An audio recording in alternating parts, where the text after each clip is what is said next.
ప్రార్థనతో ఇటు ఆరాధనను ఆరంభించుకుందాం. సమస్తమైనటువంటి మంచి ఈవులకు ప్రదాతవు, పరమందు ఇహమందు సర్వాంతర్యామి ఉన్నటువంటి సృష్టికర్తమైనటువంటి మా పరమపిత మీకు స్తోత్రం. మరొక సబ్బాతు దినం మీ సన్నిధానంలోనికి వచ్చి విశ్వవ్యాప్తంగా మా తండ్రి విశ్వజనితముగా విస్తరించబడినటువంటి విశ్వాసులతో అంతర్జాల సహాయంతో మా తండ్రి ఆరాధిస్తూ ఉండగా మీ సన్నిధి, మీ ప్రసన్నత, మీ ఆదరణ, మీ ఆశ్వాసనము, మీ అభయహస్తాన్ని ఆరాధనంతటిలోను ప్రభువా పవిత్రమైనటువంటి లేఖన ధ్యానంలోనూ మాకు సహాయాన్ని అందించి మీకు మహిమ, మీ పిల్లలకు కావలసిన ఆదరణ, క్షేమము, కలిమి, సంక్షేమాన్ని ప్రసాదించమని యేసు నామం అడిగి వేడుకుంటున్నాము నాయనా. ఆ విధంగానే నిల్చుని ఉండగా తెలుగు క్రైస్తవ కీర్తన పుస్తకములో నుంచి 40వ సంగీతం పాడటం ద్వారా ఇటు ఆరాధనను ఆరంభించుకుందాం. 40వ సంగీతం. శుద్ధి శుద్ధి శుద్ధి, సర్వశక్త ప్రభు ప్రాతకాల స్తుతి నీకే చెల్లింతుము. శుద్ధి శుద్ధి సర్వశక్త ప్రభు ప్రాతకాలస్తు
సర్వశక్త ప్రభు సృష్టి జాలమంత నీ కీర్తి పాడును. శుద్ధి శుద్ధి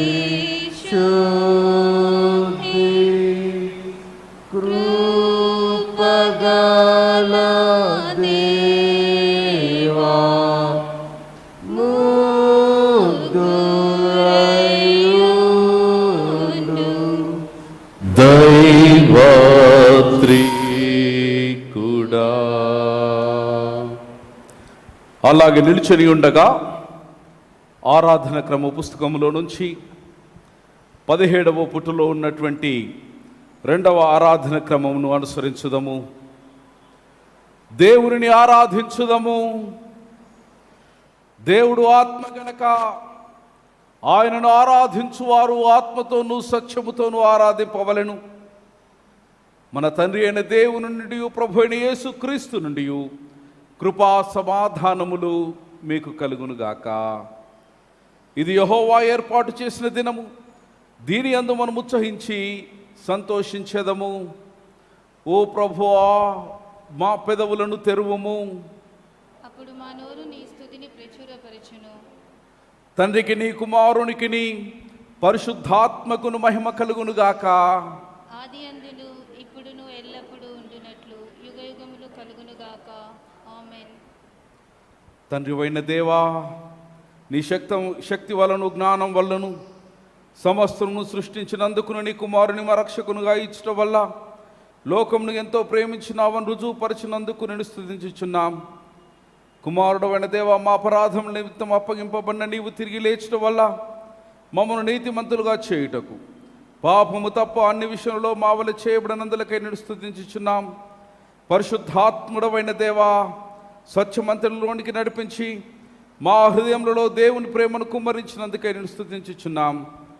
తండ్రి, కుమారుడు, పరిశుద్ధాత్ముడవైన దేవా, యుగ యుగములకు నీకే సమస్త స్తుతి మహిమ కలుగునుగాక. ఆమేన్. పాపపు ఒప్పుకొలు పిలుపు వాక్యములను విందము. నేను లేచి నా తండ్రి యొద్దకు వెళ్ళి, తండ్రి, నేను పరలోకమునకు విరోధంగాను నీ ఎదుటను పాపము చేస్తినని ఇక మీదట నీ కుమారుడని అనిపించుకున్నటకు యోగ్యుడును కాను. మనము పాపము లేని వారమని చెప్పుకుని నీ ఎడల మనలను మనమే మోసపుచ్చుకుందము, మరియు మనలో సత్యం ఉండదు. మన పాపములను మనము ఒప్పుకొనిన ఎడల ఆయన నమ్మదగిన వాడును నీతిమంతుడును గనక మన పాపములను క్షమించి సమస్త దుర్నీతి నుంచి మనలను పవిత్రులుగా చేయును. మనము మోకరించి మౌనముగా నుండి మనలను మనము పరీక్షించుకుందాము.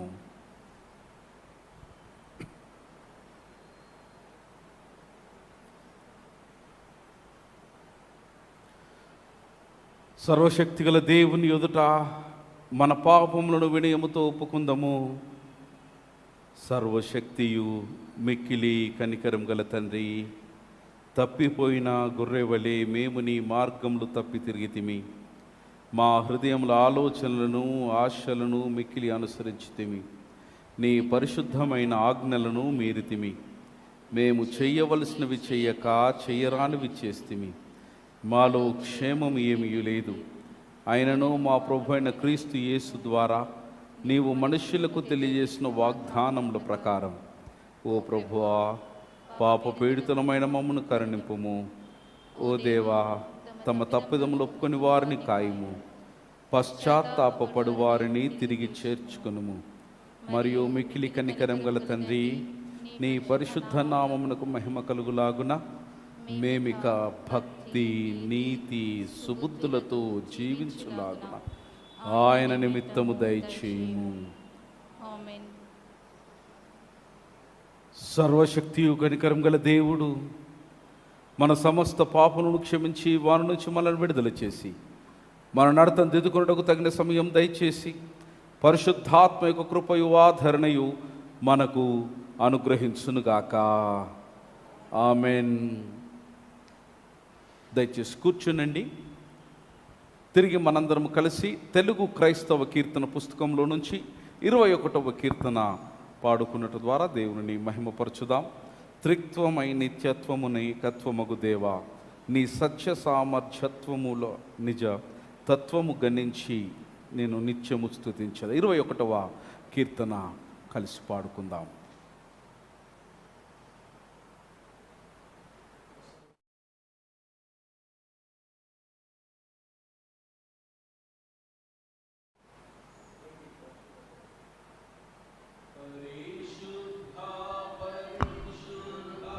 పరిశుద్ధ ప్రభువా, వరదుని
పరిశుద్ధ తనయుడ నరరూపధారుడ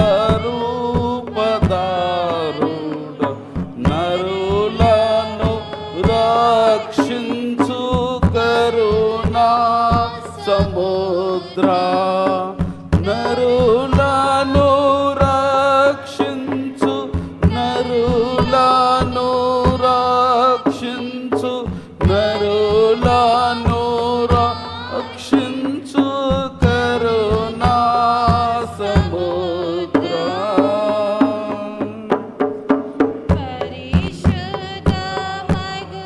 నాత్మ వరమూలిడు నాత్మ విశుద్ధ మగునాత్మ వరమూలిడు నాత్మ మానంద ప్రేమ భక్తులకిడుమా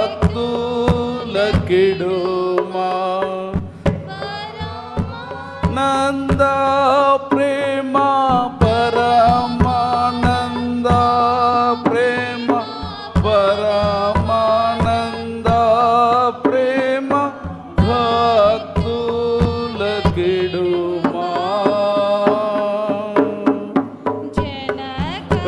కుమారాత్ ఏక దేవా నక కుమారాత్మలను నేక దేవా ఘన మహిమ చెల్లును ధనరానిచముగా ఘన మహిమ ఘన మహిమ చెల్లును ఘన మహిమ చెల్లును ధనరా నిచముగా పరిశుద్ధ పరిశుద్ధ పరిశుద్ధ ప్రభువా వరాదూత లైనా నింపగలరా. శ్రీ యేసు దేవనామ సంకీర్తనం. అయ్యా, ఇళ్లలో కూర్చొని ఆరాధనలో పాల్గొంటున్న వారు కూడా చేతులు లేవాల్సిందిగా మనవి. మన యేసు స్వామికి నేటి దినం కొరకు ఏర్పాటు చేయబడిన లేఖన భాగాలను చదువుగా విందాం.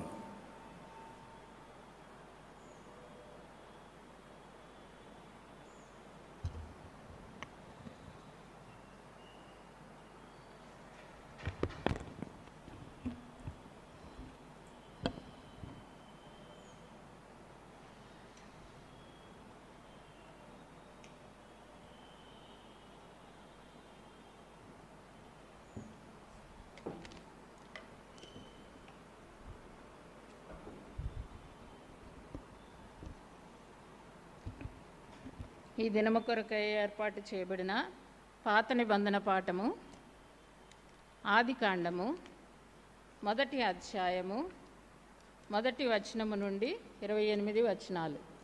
ఆదికాండము 1వ అధ్యాయము 1వ వచనము నుండి 28 వచనాలు. చిన్న ప్రార్థన చేసుకుందాం.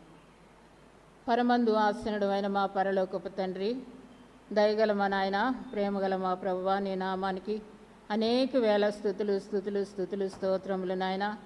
ఇదిగో తండ్రి, భయంకరమైన దినాల్లో మేము జీవించి ఉన్నామంటే నీ కృప నాయన, నీ దయ తండ్రి. నీకు వందనాలు, స్తుతులు స్తోత్రములు. ఈ విధముగా ఆన్లైన్లో ప్రభా మరి మా సంఘము ప్రభా మరి ఆరాధన జరిపిస్తూ ఉంటుండగా ప్రభా ఇదిగో తండ్రి, మా సంఘం అంతటికీ ఆశీర్వాదకరముగా ఈ ఆరాధన జరగడానికి నీ కృప చూపించండి. మా నాయన, మా అయ్యగారిని, అమ్మగారిని, వారి కుటుంబాన్ని దీవించండి. ఇదిగో నాయన, మా సంఘంలో ఉన్న ప్రతి బిడ్డను ప్రభా నీ హస్తములకు అప్పచెప్పుకొంచున్నాము. నీ కాపుదల్లో ఇక నువ్వు భద్రపరచమని వేడుకొంచున్నాము తండ్రి. నీకు స్తోత్రములు ప్రభా. ఇదిగో నా తండ్రి, నీ అందు నిద్రించిన బిడ్డలందరి ఆత్మలకు శాంతి దయచేయండి నాయన. వారి ప్రభా కుటుంబాలను మీరు ఆదరించండి ప్రభా. ఇదిగో నా తండ్రి, ఇంకనూ మరి ప్రభా ఈ కరోనా వైరస్ని ప్రభా మీరు కాల్చివేసి దహించి వేసిన ఆయన నీ మాటతో ప్రభా మరి ఇదిగో తండ్రి, విడుదల త్వరగా మాకు అనుగ్రహించిన ఆయన మేము త్వరగా ప్రభా వచ్చి అందరము కలిసి నాయన కుటుంబాలతో నీ సన్నిధిలో ఆరాధించే భాగ్యం మాకు దయచేయండి ప్రభా. ఇదిగో తండ్రి, నీ వాక్యం చదువుచుండగా నాయన నిన్ను స్తుతిస్తూ మహింపరుస్తూ ప్రభా, ఇదిగో నాయన నీ వాక్యాన్ని ప్రభా మేము గ్రహించగలిగే గొప్ప కృపను మాకు దయచేయండి. నీ వాక్యానుసారముగా జీవించగలిగే కృపను మా అందరికీ దయచేయమని యేసు నామమున నడుచున్నాము తండ్రి, ఆమేన్. ఆదికాండము 1వ అధ్యాయము 1వ వచనం ప్రారంభము. ఆదియందు దేవుడు భూమి ఆకాశములను సృజించెను. భూమి నిరాకారముగాను శూన్యముగాను ఉండెను. చీకటి అగాధ జలముపైన కమ్మియుండెను. దేవుని ఆత్మ జలములపైన అల్లాడుచుండెను. దేవుడు వెలుగు కమ్మని పలుకగా వెలుగు కలిగెను. వెలుగు మంచిదైనట్టు దేవుడు చూచెను. దేవుడు వెలుగును చీకటిని వేరుపరచెను. దేవుడు వెలుగునకు పగలనియు చీకటికి రాత్రి అనియు పేరు పెట్టెను. అస్తమయమును ఉదయమును కలుగగా ఒక దినమాయెను. మరియు దేవుడు జలముల మధ్యన ఒక విశాలము కలిగి ఆ జలములను ఈ జలములను వేరుపరచునుగా కాని పలికెను. దేవుడు ఆ విశాలము చేసి విశాలము క్రింది జలములను విశాలము మీది జలములను వేరుపరపగా ఆ ప్రకారమాయెను. దేవుడు ఆ విశాలమునకు ఆకాశమని పేరు పెట్టెను. అస్తమయమును ఉదయమును కలుగగా 2వ దినమాయెను. దేవుడు ఆకాశము క్రిందనున్న జలములొక్కచోటనే కూర్చబడి ఆరిన నేల కనబడను గాక అని పలుకగా ఆ ప్రకారమాయెను. దేవుడు ఆరిన నేలకు భూమి అని పేరు పెట్టెను. జలరాశికి ఆయన సముద్రములని పేరు పెట్టెను. అది మంచిదని దేవుడు చూచెను. దేవుడు గడ్డిని విత్తనములిచ్చి చెట్లను భూమి మీద తమ తమ జాతి ప్రకారము తమలో విత్తనములు గల ఫలమిచ్చు ఫలవృక్షములను భూమి మలుపించును గాక అని పలుకగా ఆ ప్రకారమాయెను. భూమి గడ్డిని తమ తమ జాతి ప్రకారము విత్తనములిచ్చి చెట్లను తమ తమ జాతి ప్రకారము తమలో విత్తనములు గల ఫలవృక్షములను మొలిపింపగా అది మంచిదని దేవుడు చూచెను. అస్తమయమును ఉదయమును కలుగగా 3వ దినమాయెను. దేవుడు పగటిని రాత్రిని వేరుపరిచినట్లు ఆకాశ విశాలమందు జ్యోతులు కలుగును గాకనియు అవి సూచనలను కాలములను దిన సంవత్సరములను సూచించుటకై ఇండుగాకనియు భూమి మీద వెలిగించుటకు అవి ఆకాశ విశాలమందు జ్యోతుల ఇండుగాకనియు పలికెను. ఆ ప్రకారమాయెను. దేవుడు ఆ 2 గొప్ప జ్యోతులను అనగా పగటిని ఏలుటకు పెద్ద జ్యోతిని రాత్రిని ఏలుటకు చిన్న జ్యోతిని నక్షత్రములను చేసెను. భూమి మీద వెలిగించుటకును పగటిని రాత్రిని ఏలుటకును వెలుగును చీకటిని వేరుపరచుటకును దేవుడు ఆకాశ విశాలమందు వాటినుంచెను. అది మంచిదని దేవుడు చూచెను. అస్తమయమును ఉదయమును కలుగగా 4వ దినమాయెను. దేవుడు జీవము కలిగి చలించి వాటిని జలములు సమృద్ధిగా పుట్టించును గాకానియు పక్షులు భూమిపైన ఆకాశ విశాలములో ఎగురును గాకానియు పలికెను. దేవుడు జలములలో వాటి వాటి జాతి ప్రకారము జలములు సమృద్ధిగా పుట్టించిన మహామత్స్యములను జీవము కలిగి చలించి వాటన్నిటికిని దాని దాని జాతి ప్రకారము రెక్కలు గల ప్రతి పక్షిని సృజించెను. అది మంచిదని దేవుడు చూచెను.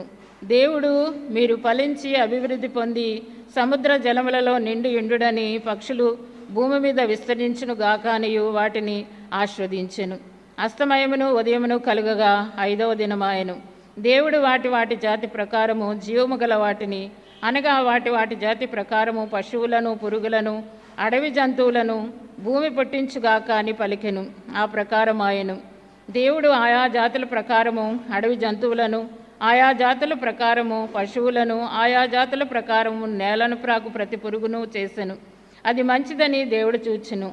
దేవుడు మన స్వరూపమందు మన పోలిక చెప్పున నరులను చేయుదము. వారు సముద్రపు చేపలను ఆకాశ పక్షులను పశువులను సమస్త భూమి మీద ప్రాకు ప్రతి జంతువును ఏలుదురుగాక అనియు పలికెను. దేవుడు తన స్వరూపమందు నరుని సృజించెను. దేవుని స్వరూపమందు వాని సృజించెను. స్త్రీనిగాను పురుషునిగాను వారిని సృజించెను. దేవుడు వారిని ఆస్వాదించెను. ఎట్లనగా మీరు ఫలించి అభివృద్ధి పొంది విస్తరించి భూమిని నిండించి దానిని లోపరుచుకొనుడి. సముద్రపు చేపలను ఆకాశ పక్షులను భూమి మీద ప్రాకు ప్రతి జీవిని ఏలుడని దేవుడు వారితో చెప్పను. సో ఈ పాఠము ఇంతటితో సమాప్తం.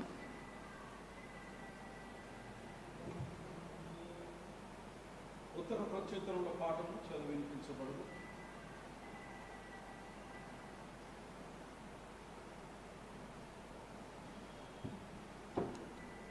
దయచేసి పాఠం చదువుతున్నాం.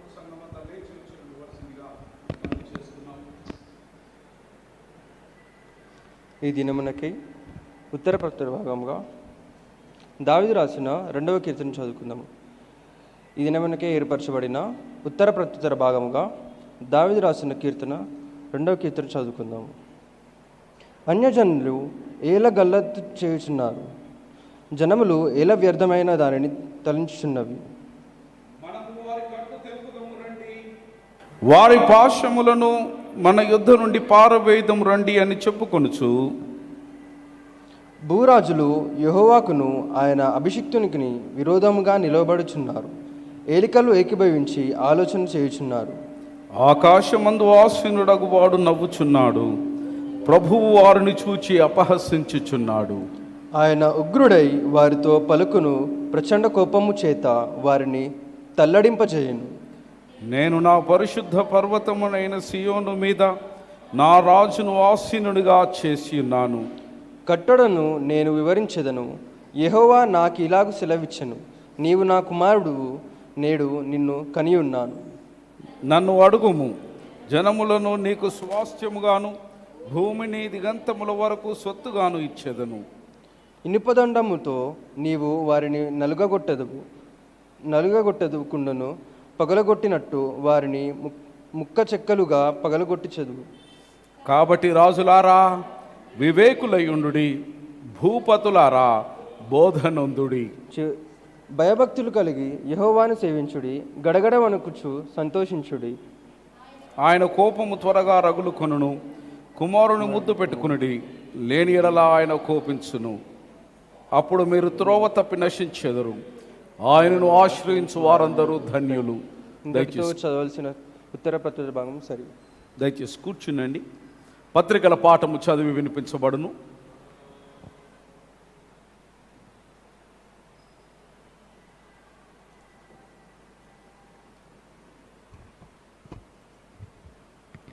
పత్రికల భాగముగా 2 కొరింథీయులు 13వ అధ్యాయము 11 నుండి 14 వచనములు.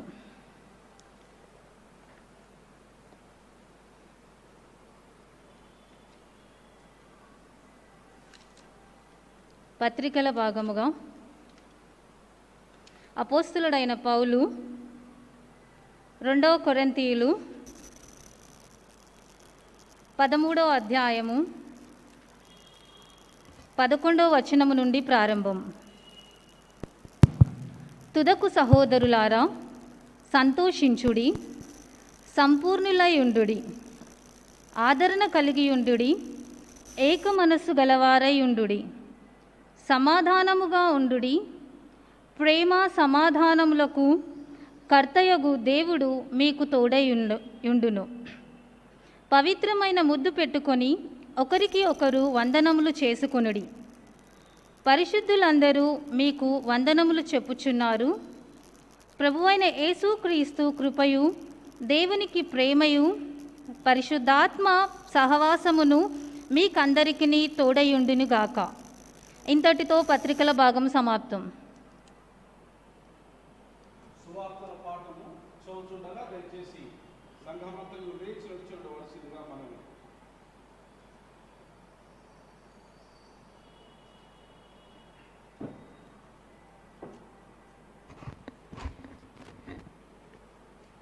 ఈ దినంకై ఏర్పాటు చేసిన సువార్తల పాఠ భాగంగా పరిశుద్ధుడైన యోహాను రాసిన సువార్త 1వ అధ్యాయము 1 నుంచి 18 గల దేవుని వాక్యాన్ని విందాము. పరిశుద్ధుడైన యోహాను రాసిన సువార్త 1వ అధ్యాయము 1వ వచనం నుంచి మొదలు. ఆది యందు వాక్యం ఉండెను, వాక్యము దేవుని యొద్ద ఉండెను, వాక్యము దేవుడై ఉండెను. ఆయన ఆది యందు దేవుని యొద్ద ఉండెను. సమస్తమును ఆయన మూలముగా కలిగెను. కలిగి ఉన్నది ఏదియు ఆయన లేకుండా కలగలేదు. ఆయనలో జీవం ఉండెను. ఆ జీవము మనుషులకు వెలుగై ఉండెను. ఆ వెలుగు చీకటిలో ప్రకాశించుచున్నది, కానీ చీకటి దాన్ని గ్రహింపకుండెను. దేవుని యొద్ద నుండి పంపబడిన ఒక మనుషుడు ఉండెను. అతని పేరు యోహాను. అతని మూలంగా అందరూ విశ్వసించినట్లు అతడు ఆ వెలుగును గూర్చి సాక్ష్యం ఇచ్చుటకు సాక్షిగా వచ్చెను. అతడు ఆ వెలుగై ఉండలేదు గాని ఆ వెలుగును గూర్చి సాక్ష్యం ఇచ్చుటకు అతడు వచ్చెను. నిజమైన వెలుగు ఉండెను. అది లోకంలోనికి వచ్చుచు ప్రతి మనుషుని వెలిగించుచున్నది. ఆయన లోకంలో ఉండెను. లోకం ఆయన మూలంగా కలిగెను కానీ లోకం ఆయనను తెలుసుకొనలేదు. ఆయన తన స్వకీయ యుద్ధులకు వచ్చెను. ఆయన స్వకీయులు ఆయనను అంగీకరింపలేదు. తన్ను ఎందరు అంగీకరించురో వారికందరికీ, అనగా తన నామం నందు విశ్వాసముంచిన వారికి దేవుని పిల్లలగుటకు ఆయన అధికారము అనుగ్రహించెను. వారు దేవుని వలన పుట్టినవారే కానీ రక్తం వలనైనను శరీరస్తుల వలనైనను మనుష్యస్తుల వలనైనను పుట్టినవారు కారు.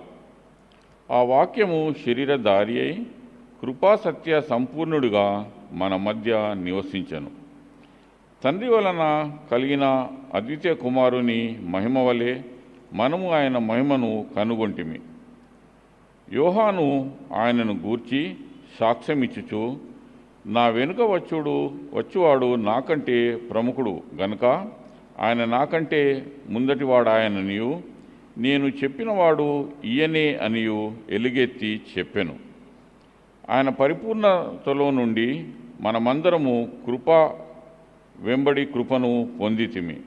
ధర్మశాస్త్రము మోషే ద్వారా అనుగ్రహింపబడెను. కృపయు సత్యమును యేసుక్రీస్తు ద్వారా కలిగెను. ఎవడును ఎప్పుడైనను దేవుని చూడలేదు. తండ్రి రొమ్ముననున్న అద్వితీయ కుమారుడే ఆయనను బయలుపరచెను. ఇంతటితో సువార్తల పాఠభాగం సరే.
వీక్షిస్తున్నటువంటి సార్వత్రిక విశ్వాస సమాజం అంతటికి కూడా ప్రభు అయినటువంటి యేసుక్రీస్తు ప్రభుల వారి యొక్క పుణ్యనామములో మీ అందరికీ క్షేమము శుభము కలుగునుగాక. నేటి ఉదయకాల సమయం యావత్ చర్చ్ ఆఫ్ సౌత్ ఇండియా దక్షిణ ఇండియా సంఘం అంతా కూడా నేటి ఆరాధన కొరకు నిర్దేశించబడినటువంటి అంశం త్రియేక దేవుని ఆరాధన. I thank God the Almighty for this great honor and pleasure. మరొక పర్యాయం వారసుగుడిలో ఉన్నటువంటి పరిశుద్ధులైన మీ అందరినీ ప్రత్యక్షంగా పరోక్షంగా ఈ విధంగా దర్శించి దేవుని యొక్క పరిశుద్ధమైనటువంటి లేఖనాన్ని మీతో పంచుకోవడానికి ఇచ్చినటువంటి మహా గొప్ప కృపకై దేవునికి వందనాలు తెలియచేస్తున్నాం. And I'm grateful to the presbyter in charge reverend Wilson అయ్య గారు. వారు పెద్దలు, అన్న సమానులు. మరి వారికి అమ్మగారికి కూడా మరి ప్రత్యేకమైనటువంటి అభినందనలు, ప్రత్యేకమైనటువంటి నమస్సుమాంజలు వారికి తెలియచేస్తూ ఉన్నాం. I thank the officers of the pastorate and the pastorate committee మరి చేరవచ్చినటువంటి పెద్దలైన మీ అందరికీ కూడా ప్రభు అయిన యేసుక్రీస్తు నామములో శుభములు. And also I give you greetings on behalf of the Andhra Christian theological college.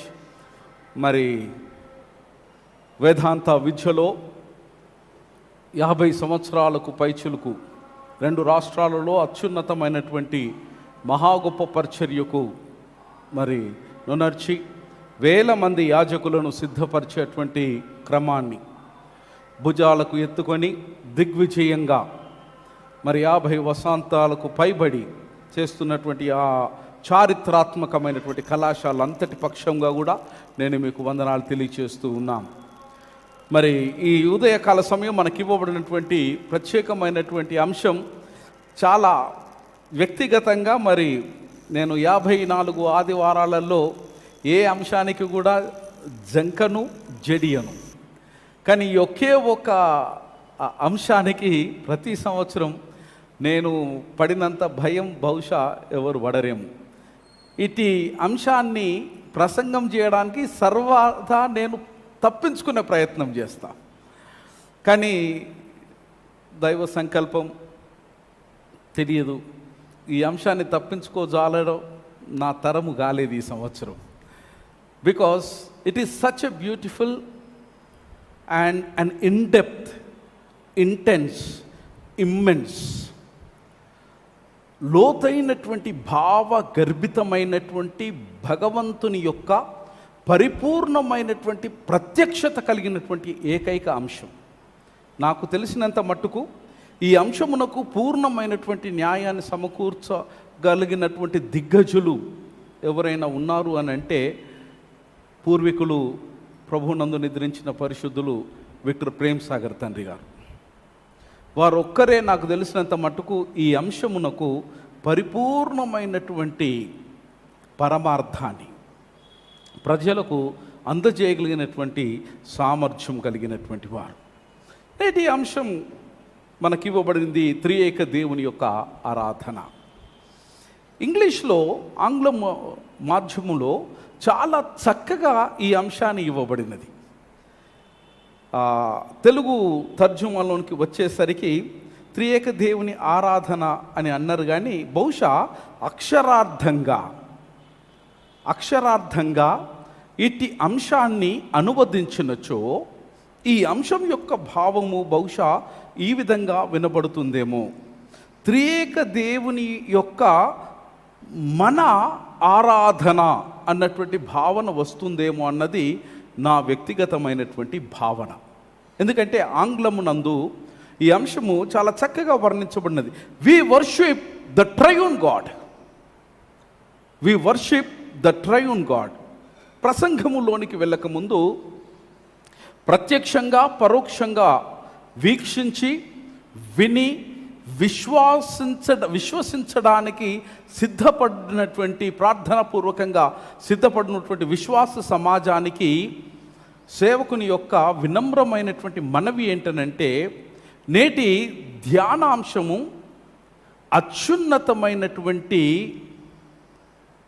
వేదాంత విషయమును గూర్చినటువంటి లోతైన అవగాహనకైనటువంటి పరిశోధనతో కూడినటువంటి విషయాన్ని మనం ఈ రోజున వింటాం. స్నేహితులారా, మిత్రులారా, త్రిత్వము అనేటువంటిది ఈ పెంతికోస్తు గత 2 లేదా 3 ఆదివారాలుగా మనం ఆరాధిస్తూ ఉన్నప్పుడు త్రిత్వమును గూర్చినటువంటి ఆరాధన చాలా మానవుడి యొక్క శ్రద్ధను, ఇటు ఆరాధన లేదా ఇటు అంశము తన వైపు తన యొక్క శ్రద్ధను ఆకర్షించేటువంటి ఒక ప్రాముఖ్యమైన సిద్ధాంతం. త్రిత్వము ఇటు ఆరాధన లేదా ఇటు అంశాన్ని సర్వసాధారణంగా క్రైస్తవ సంఘాలు 54 ఆదివారాలలో బహుశా చెదురు మదురుగా ఈ ఆరాధనలు లేదా ఈ అంశంను గూర్చినటువంటి అధ్యయనము చేయడానికి వారు నెరుస్తారు. కారణాలు అనేకాలు. అయితే నేడు త్రిత్వమును గూర్చినటువంటి ఒక సంక్షిప్తమైనటువంటి సమాలోచన, సంక్షిప్తమైనటువంటి అర్థము, త్రిత్వమును ఎందుకు క్రైస్తవ విశ్వాస సమాజము అత్యున్నతమైనటువంటి స్థానాన్ని ఎందుకు ఇవ్వాలి అన్నది నేను మీ ముందు ఈ రోజున నివేదించడానికి ఇష్టపడుతున్నాను. 20వ శతాబ్దం అనగా నేటి శతాబ్దంలో మరొకసారి క్రైస్తవ సంఘము తమ యొక్క దృష్టి అంతా కూడా త్రిత్వము వైపు కేంద్రీకరించటము గమనార్హం. త్రిత్వంను గూర్చినటువంటి ఆ ప్రత్యక్షతను ఎన్నిసార్లు క్రైస్తవ సమాజంగా మనము గుర్తించి గ్రహించి ఆ త్రిత్వంను గూర్చినటువంటి ప్రస్తావనను, తండ్రిని గూర్చిన ప్రస్తావన చేస్తున్నాం, పరిశుద్ధ తనయుడైన యేసుక్రీస్తును గూర్చిన ప్రస్తావన చేస్తున్నాం, పవిత్రాత్మ గూర్చినటువంటి ప్రస్తావన చేస్తున్నాం. కానీ మూడిటిని కలబోసినటువంటి త్రిత్వం యొక్క ప్రస్తావన ఎన్నిసార్లు చేస్తున్నామన్నది నేను మీ ముందు నివేదిస్తూ ఉన్నాం. త్రిత్వము అనేటువంటిది క్రైస్తవ డాక్ట్రిన్స్ లేదా క్రైస్తవ పునాది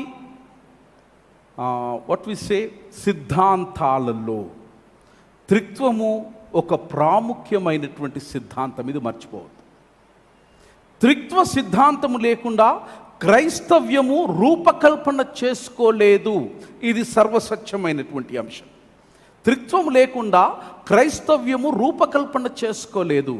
గత 2000 సంవత్సరాలుగా త్రిత్వమును క్రైస్తవులు తమ ఉనికిలో, తమ యొక్క ఆవిర్భవములో, తన యొక్క చరిత్రలో కొనసాగుతున్నటువంటి ఈ వైనములో త్రిత్వమును అణువున వారు స్వీకరించినారని జ్ఞాపకం చేస్తున్నాం.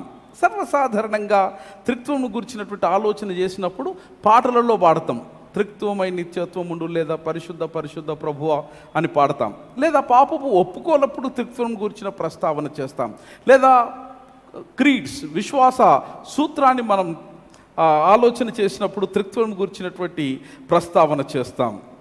అయితే త్రిత్వము క్రైస్తవుని యొక్క జీవితం అన్నటువంటి విషయాన్ని మర్చిపోవద్దు.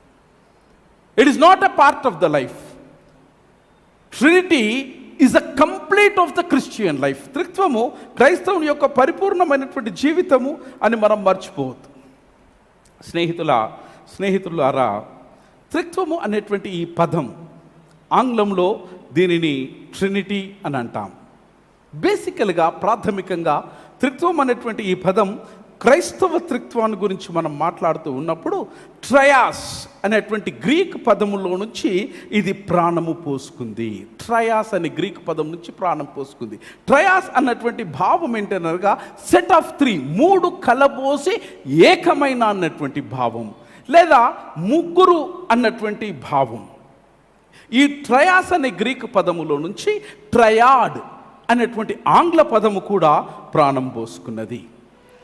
చరిత్రలో ఈ త్రిత్వము అనేటువంటి పదాన్ని ప్రప్రథమముగా క్రీస్తు శకము 180వ సంవత్సరం, దట్ ఈస్ 180 కామన్ ఎరా, థియోఫిలాస్ యాంటియోక్. కాస్తంత చరిత్ర తెలియాలి మిత్రమా.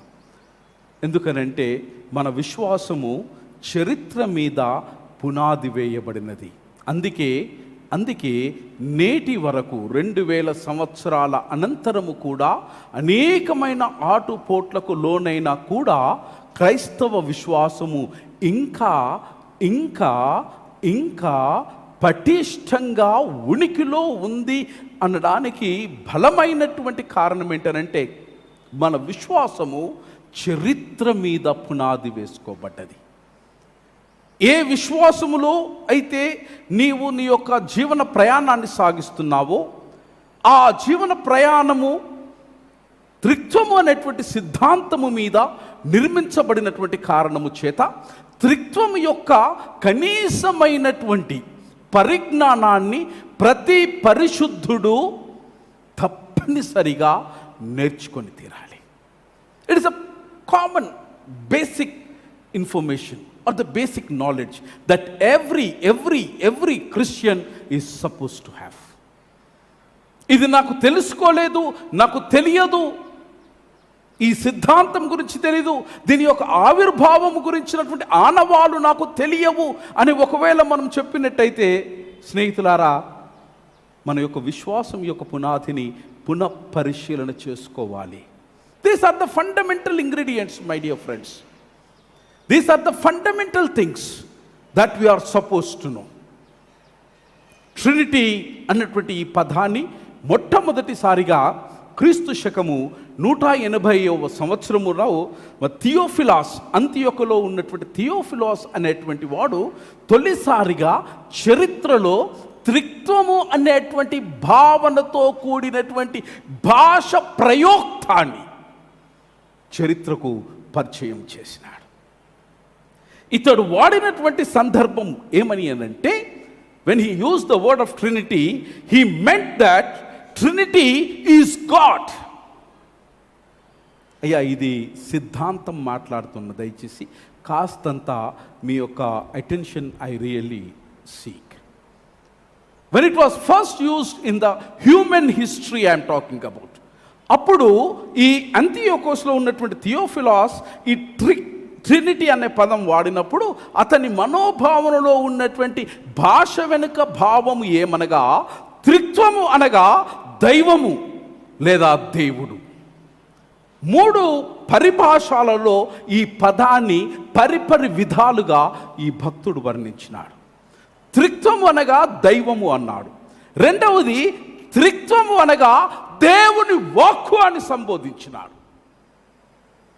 మూడవది త్రిత్వము అనగా దేవుని యొక్క జ్ఞానము అన్నటువంటి భావనకు ఈ త్రిత్వము అనేటువంటి పద భాషను ఈ భక్తుడు తొలిసారిగా మానవ చరిత్రలో దీనిని పరిచయం చేసినాడు.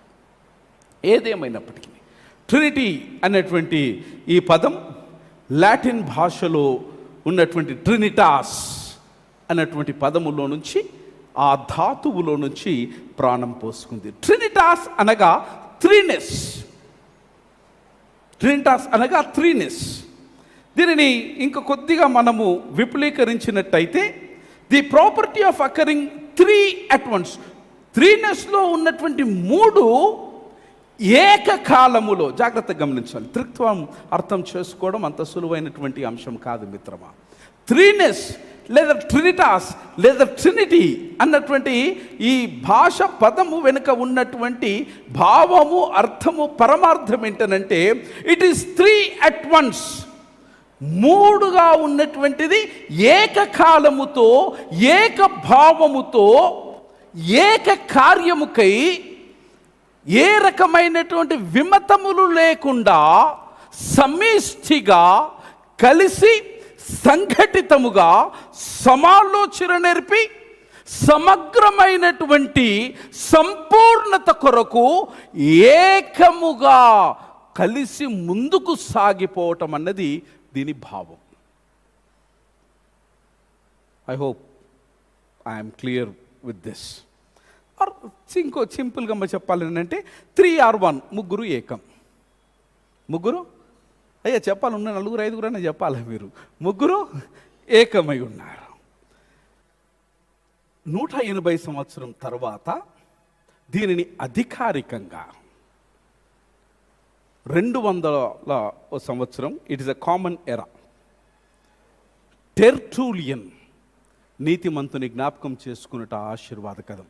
క్రైస్తవ విశ్వాసం, క్రైస్తవ సిద్ధాంతం ఈ రోజున ఈ విధంగా పటిష్టంగా ఉన్నదని చెప్పడానికి దీనికి బలమైనటువంటి కృషి చేసినటువంటి మహాభక్త గ్రేసరులలో యేసుక్రీస్తు పునరుత్థానం అనంతరము 200వ శతాబ్దంలో 150వ సంవత్సరము జన్మించినటువంటి ఒక భక్త గ్రేసరుడు టెర్టూలియన్. ఈ పేర్లు మనకు తెలియాలి మిత్రమా.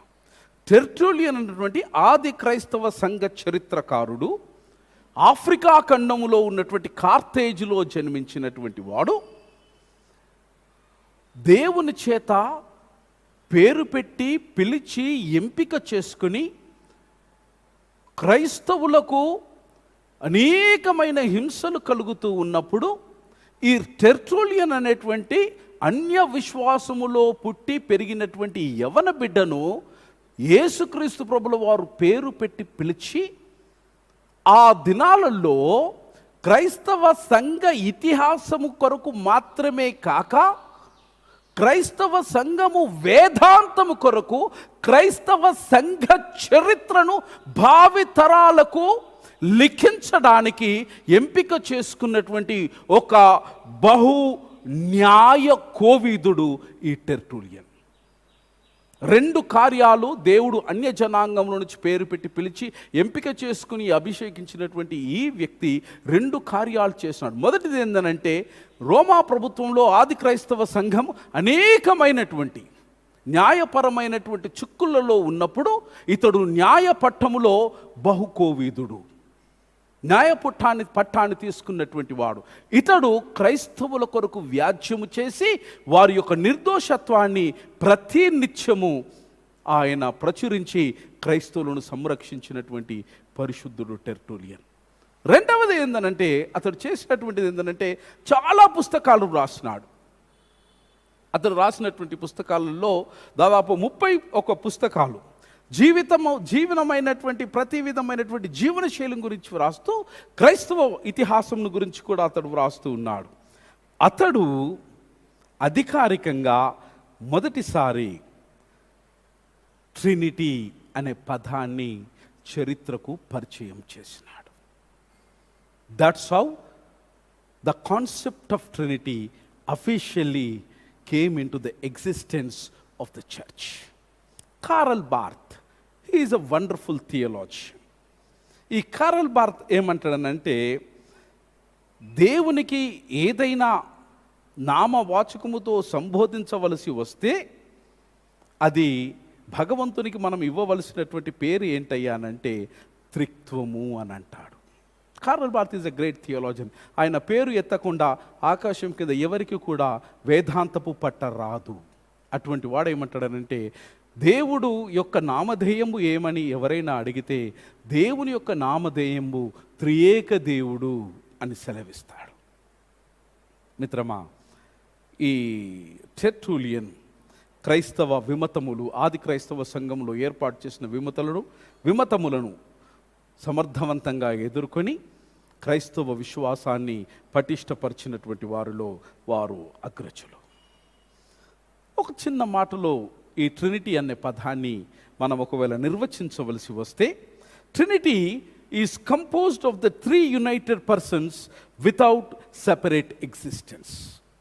3 మమేకమై ఉండి ఒకరికొకరు వేరుగా లేకుండా ఉండేటువంటి ఒక సంఘటితమైనటువంటి స్థితి అని ఇది నిర్వచించబడినది. ఒక మాటలో చెప్పాలంటే, 1 God in 3 persons. 1 God in 3 persons. That is personae or one substance. Personae, one substance. ఈ త్రిత్వంను గూర్చినటువంటి అధికారికంగా 325వ సంవత్సరం కౌన్సిల్ ఆఫ్ నైసియా, ఏదైతే మనం ఇప్పుడు 20 somewhere we will say Nicaea విశ్వాస సూత్రం అని చెప్తాం. 5వ పుటలను 6వ పుటలను సమ్వేర్ వి ఫైండ్ ఇట్. అమ్మా నైసియా విశ్వాస సూత్రం. అమ్మ చూడొద్దు. ఏదైతే నైసియా విశ్వాస సూత్రం మనం చెబుతున్నామో, ఆ నైసియా అనే ప్రదేశంలో జరిగినటువంటి ప్రపంచ దేశంలో ఉన్నటువంటి 300 మంది బిషప్లు కూర్చుని క్రైస్తవ సిద్ధాంతాల మీద ప్రార్థనాపూర్వకంగా ఉపవాసముండి అనేకమైనటువంటి మాసాలు తర్జన భర్జన చేసిన అనంతరం త్రిత్వము, ఏకత్వము అన్నటువంటి ఈ సూత్రాన్ని వారు ఆమోదించినారు. వారు ఆమోదించిన దానిలో ఏంటంటే, ఈ త్రిత్వాన్ని హోమోసియోస్ అని అన్నారు. హోమోసియోస్ అనగా తండ్రి అయిన దేవుడు, కుమారుడైన దేవుడు, పవిత్రాత్మ అయినటువంటి దేవుడు వారు ఏకమై ఉన్నారు. Same essence and same substance అనగా ఒకే పదార్థములోనిది, ఒకే సారములోనిది, ఒకే సందేశములోనిది, ఒకే సారాంశములోనిది. భిన్నత్వములో పరిపూర్ణమైనటువంటి ఏకత్వాన్ని పరిచయం చేసినటువంటి ప్రభుల వారు త్రిత్వంలో మనం చూస్తాం. మిత్రమా, కొన్ని ఈ ఆలోచనలు బలపరిచేటువంటి లేఖన భాగాలు పవిత్ర గ్రంథంలో మనకు లేవు. అయితే త్రిత్వం అన్నటువంటి పదం ఈ పరిశుద్ధ గ్రంథం 66 పుస్తకాలలో ఎక్కడ కూడా ప్రస్తావించబడలేదు. Nowhere it is mentioned in the book of the Bible among the 66 books. But ప్రత్యక్షంగా త్రిత్వం అనే పదము ప్రత్యక్షంగా ప్రస్తావించకపోయినప్పటికీ పరోక్షంగా ఆదికాండం నుంచి ప్రకటన గ్రంథం వరకు త్రియేక దేవుని యొక్క ప్రత్యక్షత, బహిర్గత అణువున లేఖనాలు మనకు ప్రబోధిస్తున్నటువంటి కారణము చేత ఈ త్రిత్వం అనేటువంటి సిద్ధాంతము క్రైస్తవ ఇతిహాసములో, క్రైస్తవ జీవన నిర్మాణములో, సంఘ నిర్మాణంలో త్రిత్వము అత్యంతమైనటువంటి ప్రాధాన్యతను సంతరించుకుంది. దీన్ని గూర్చినటువంటి ఆలోచన లేఖనాలలో మనకు ఆయా సందర్భాలలో కనబడతాయి. కొన్ని లేఖనాలు నేను మీతో నివేదిస్తాను. బైబిల్లో భగవంతుని ఆయా నామధేయంబులతో అనేక సందర్భాలలో ప్రజలు సంబోధించినారు. యెహోవా దేవుని సంబోధించినటువంటి ఒక నామధేయంబు ఏంటంటే ఎలోహీం. ఎలోహీం. యేసుక్రీస్తు ప్రభుల వారు సిలువ పైన కూడా వారు మాట్లాడినటువంటి సప్త స్వరాలలో ఒక పదం ఏలీ ఏలీ. ఎలోహీం పదములో నుంచి ప్రాణం పోసుకుంది. ఎలోహీం అన్నటువంటి ఈ పదం, భగవంతునికి సంబోధించబడిన ఈ పదము, ఇది సర్వసాధారణంగా బహువచనానికి సంకేతము. ఎలోహీం అనే పదం పవిత్ర గ్రంథంలో బహువచనానికి సంకేతము. ఇది ఏమంటారండి, ద్వితీయోపదేశ కాండము 6:4 మనం చూస్తాం. రెండవది చూడొద్దు, బైబిల్ మీరు చూడొద్దు, వట్టిగా వింటే చాలు నన్ను. రెండవది ఆదికాండము 1వ అధ్యాయం 26వ వచనం పాత నిబంధన గ్రంథంలో మనం విన్నప్పుడు, రండి, come let us make human in our own image. రండి, మన పోలిక చొప్పున మనము, అగైన్ ద ప్లురాలిటీ, బహువచనము, బహుళత్వము, భగవంతుని యొక్క బహుళత్వము చాలా స్పష్టంగా మనకు అగుపడుతూ ఉంది. సంఖ్యాకాండము 6:24వ వచనంలో, తర్వాత ఐజయా గ్రంథము 6:3లో కూడా ఈ బహుళత్వం అనేటువంటిది భగవంతునిది చాలా స్పష్టంగా మనం చూస్తూ ఉన్నాం. పరిశుద్ధుడు, పరిశుద్ధుడు, పరిశుద్ధుడు. మనం అప్పుడప్పుడు ప్రార్థన కూడా చేస్తాం కదా, పరిశుద్ధుడు, పరిశుద్ధుడు, పరిశుద్ధుడని ప్రధానమైన దూతలతోనూ. అయ్యో, మీరు చేయరా ఇట్లా ప్రార్థన? సరే సరే, మంచోళ్ళు అయితే మీరు. So when it is mentioned 3 times, when it is mentioned, it is only mentioned 3 times in the book of Isaiah. So it supports and substantiates the Trinity or the idea of Trinity. నూతన నిబంధనలో మనకు మత్తయి సువార్త 28వ అధ్యాయంలో we can see, దాని తర్వాత acts అపోస్తుల కార్యము 2:32-33 మనం చూస్తాం. తర్వాత బెనిడిక్షన్ ఫార్ములా, మన ప్రభు అయిన యేసుక్రీస్తు కృప, తండ్రి దేవుని యొక్క ప్రేమ, పవిత్రాత్మ యొక్క అన్యోన్య సహవాసం. Again the trinitarian formula we see, and again we see at the baptism of Christ. యేసుక్రీస్తు ప్రభుల వారు బాప్తిజం పొందినప్పుడు ఆకాశం నుంచి తండ్రి అయిన దేవుడు శాబ్దికంగా తన యొక్క స్వరాన్ని వినిపించినాడు. కుమారుడు ఉపస్థితులైనాడు. పవిత్రాత్ములు కుమారుని యొక్క శిరస్సుపై నుండి అభిషేకించి, ఈయనే నా ప్రియ కుమారుడు, ఈయన యందు నేను ఆనందిస్తున్నాను. త్రిత్వంని ఈ విధంగా మనం అనేక విధాలుగా మనం చూస్తుండవచ్చు. త్రిత్వాన్ని ఒకవేళ సూక్ష్మంగా సంగ్రహణము చేసుకోవడానికి 4 సూక్ష్మమైన విషయాలు నేను మీ ముందు నివేదిస్తాను. త్రిత్వం అనగా ఇట్ ఈస్ వన్ బీయింగ్. త్రిత్వం అనగా ఇట్ ఈస్ వన్ బీయింగ్ అనగా ఒకే అస్తిత్వము కలిగినటువంటి 3 వ్యక్తులు, లేదా ఒకే అస్తిత్వం కలిగినటువంటి 3 వ్యక్తుల యొక్క వ్యక్తిత్వం. It is one being. ఆ 3 వ్యక్తులకు కావలసినటువంటి ఒకే ఒక పదార్థం. It is an essence or it is a substance who exist eternally. 3 కూడా నిత్యత్వంలో ఉన్నటువంటి వారు. Trinity is simple, as simple as it is one being. రెండవది ఏంటనంటే one identical divine substance. One identical divine substance, ముగ్గురికి కూడా ఒకే రకమైనటువంటి ఏక గుర్తింపు కలిగినటువంటి ఒకే పదార్థము. పైననేమో ఒకే విషయము, రెండవది ఒకే పదార్థము. విషయములో విమతములు లేవు, విషయములో విమతములు లేవు, మనోభావనలో ఎలాంటి వ్యత్యాసము లేదు. వ్యక్తులు వేరైనా వ్యక్తిత్వాలు ఏకమై ఉన్నవి, వారి యొక్క పదార్థం కూడా ఏకమై ఉన్నది. Identical divine, that means they are one. 3 divine persons. ఒకరికంటే ఒకరు హెచ్చు కాదు, ఒకరికంటే ఒకరు తక్కువ కాదు. వారు ముగ్గురు కూడా ఏకముగా కలిసి ఉన్నటువంటి వారు.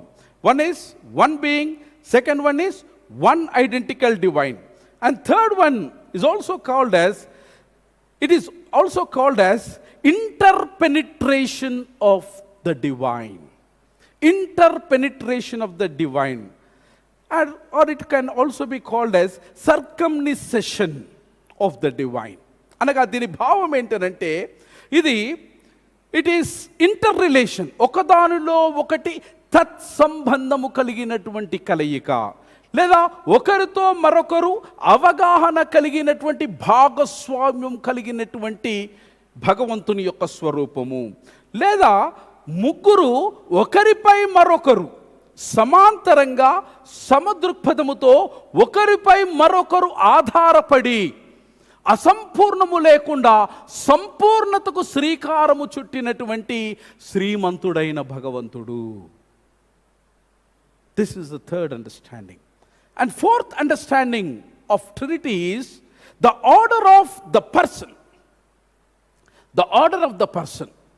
దేవుని యొక్క ప్రత్యక్షతను మనం గమనిస్తే వాస్తవికతంగా తండ్రి అయిన దేవుడు పరిశుద్ధాత్మను కన్య అయిన మరియ గర్భములోనికి పంపించి కుమారుడైన యేసుక్రీస్తును పాపరహితునిగా భూమి మీద ఉద్భవింపజేసి రక్షణ కార్యం కొరకు ముగ్గురు కలిసి సమిష్టిగా సంఘటితముగా ఈ రక్షణ కార్యము సర్వ మానవాళి కొరకు జరిగించడం.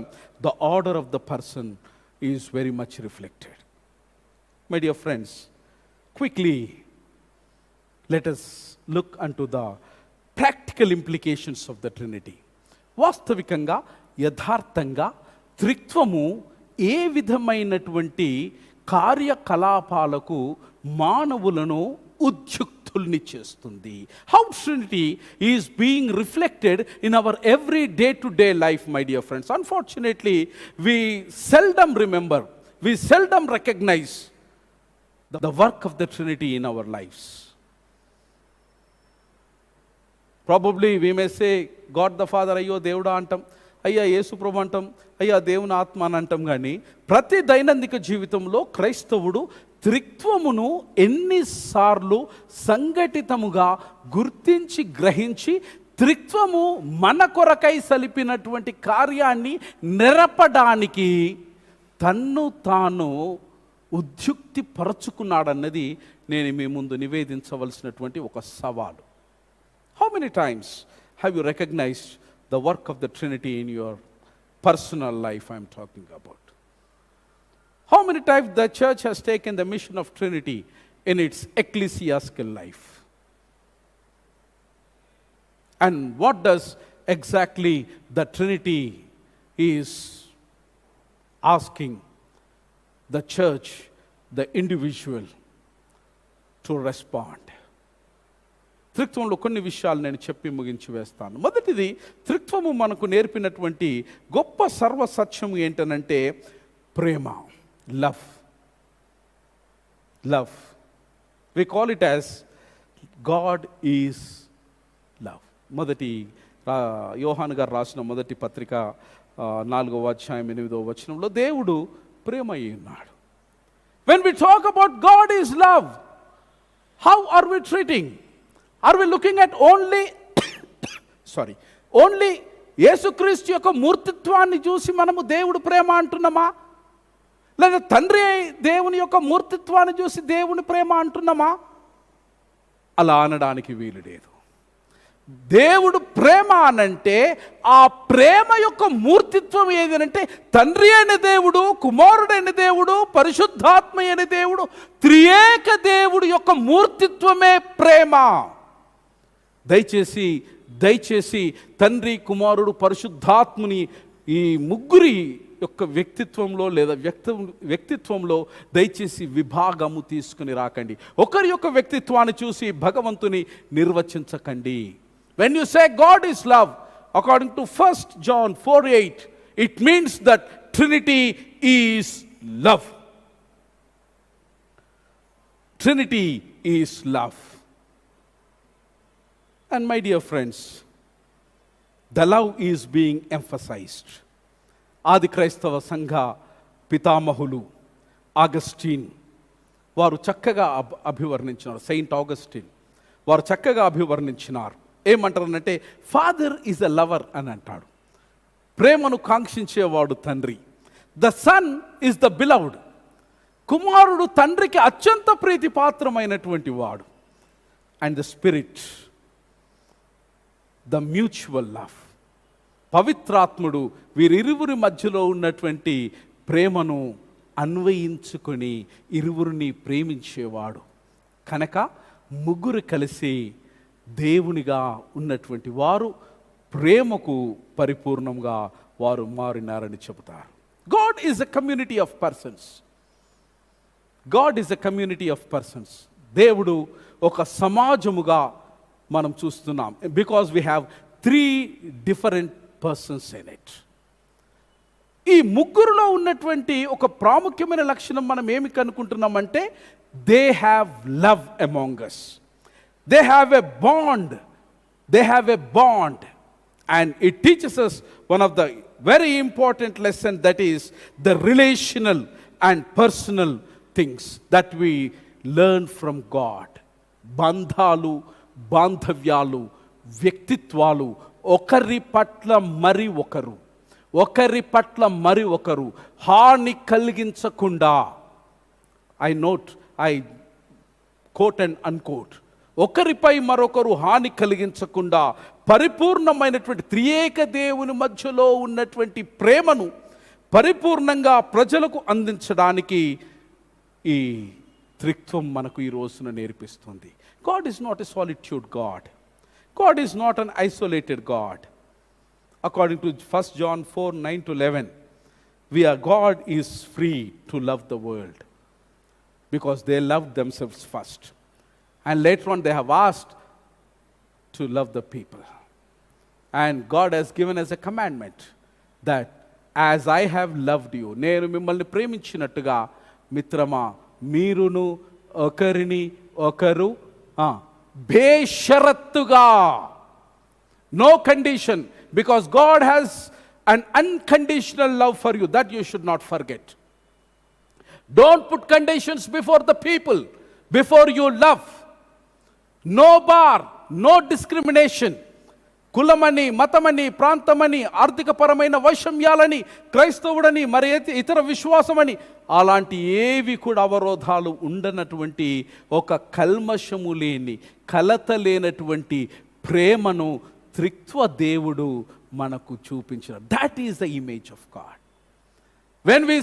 When someone says you are made in the image of God, that is the image of God is love unconditionally, accept unconditionally. If you are putting any conditions, my dear friends, the image of God will be distracted. దేవుని యొక్క ఆ స్వరూపము అది వీగిపోతుంది, విరిగిపోతుంది, పరిపూర్ణము కాదు అని మీకు జ్ఞాపకం చేస్తూ ఉన్నాం. ఈ సమయంలో when we talk about God, as we have read a beautiful lesson, పాత నిబంధన గ్రంథంలో మనం చదువుకున్నాం, that is human beings are made in the image of God. మనుషులు భగవంతుని యొక్క స్వరూపంలో వారు చేయబడ్డారు. What do you mean when you say it is an image of God? We have our own perceptions. We have our own understandings. Isn't it? Am I right? Emandi? We have our own things. But my dear friends, let me say, another important component of today's meditation. When we say about the image of God, దీని Latin భాషలో Imago die అని అంటారు. జాగ్రత్త, ఇది చాలా ప్రాముఖ్యమైనటువంటి భగవంతుని అర్థము చేసుకునే సిద్ధాంతము. ఇమాగో డై అని లాటిన్ భాషలో అన్నారు. ఇమాగో డై అనేటువంటిది వేదాంతపరమైనటువంటి పరిభాష.